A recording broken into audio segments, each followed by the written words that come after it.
In late June 2025, the temple town of Dharmasthala suddenly found itself at the center of national attention.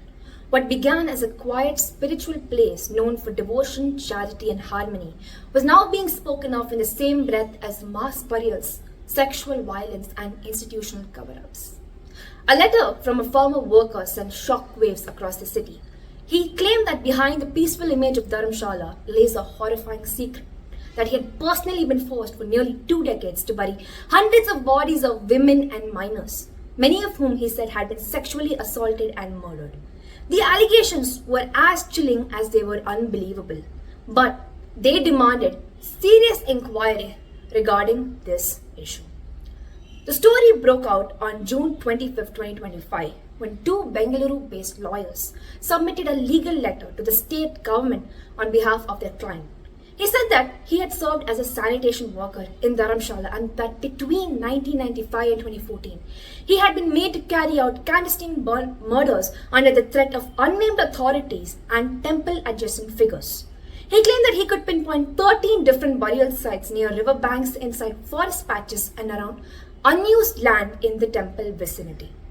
He further alleged that the bodies were victims of sexual violence and human trafficking, hinting at a much larger network of abuse and suppression. The Karnataka government responded rapidly by ordering a probe and on June 20, 2025, forming a special investigation team to uncover the ultimate truth behind this case. The SIT commenced excavations at all 13 sites listed by the complainant.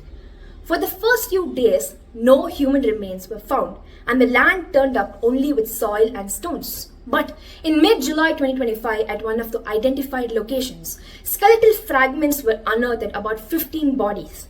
These remains reignited public debate and media attention. Forensic experts were called in, and their findings complicated this even more. The bones did not match the descriptions given by the whistleblower. They were identified as male remains, not those of women or minors as he had claimed.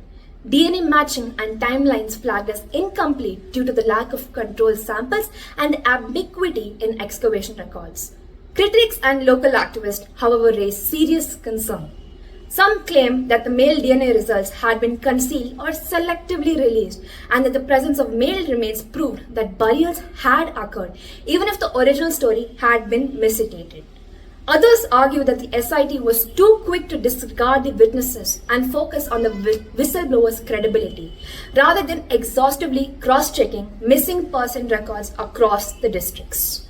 On August 23, 2025, the principal complainant was arrested on charges of perjury and tampering with evidence after investigators alleged that some of the materials he produced did not come from sites he described. Even so, the SIT declared that the case would remain open and expand to examine linked missing persons, case filed in Dakshina Kannada and neighboring districts accordingly. Another layer of complexity had arrived when a woman who had reported her daughter went missing from the Dharmasthala area in 2013 later told the investigators and the media that she had been misled and retracted her version of the events. She states that her involvement stemmed from a property dispute rather than an actual disappearance.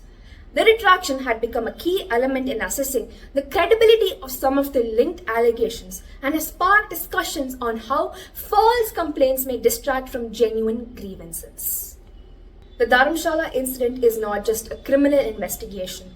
It just involves a story about how faith and institutional power, structures, and public trust intersect with each other.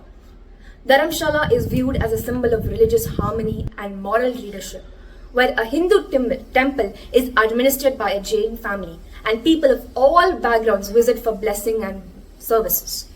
That iconography deepens a sense of betrayal if wrongdoing had occurred here. Supporters of the temple argued that the claims were malicious attempts to tarnish a sacred institution. Others insisted that no place, however revered, should be above scrutiny. The case also forced renewed attention to how India handles allegations of sexual violence, institutional misconduct, and hidden crimes, especially when powerful influence and faith are intertwined. The 3 big lessons that stand out from this is 1.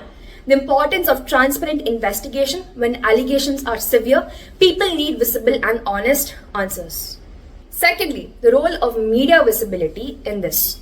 Third, the plane of uncertainty for victims and public alike not knowing whether to believe or doubt inflicts of its own kind of damage. The Karnataka government has publicly defended the temple administrator and warned against spreading misinformation. The Home Minister and other officials urged caution and promised action if claims were false. At the same time, opposition groups and some civil societies activists escalated calls for central agency level investigation, arguing the sensitivity of the site and the national attention required a probe beyond the state police. Political rallies, petitions, and public interest indications demanding a central agency investigation gained momentum and intensified the pressure on the administration. As of today, the Dharmasthala case remains unresolved and deeply contested. Some remains have been found and under analysis. Key witnesses have been arrested or retracted statements. Political pressure, an interim court stay, and demands for central probe complicate the path towards clarity. What remains clear is this.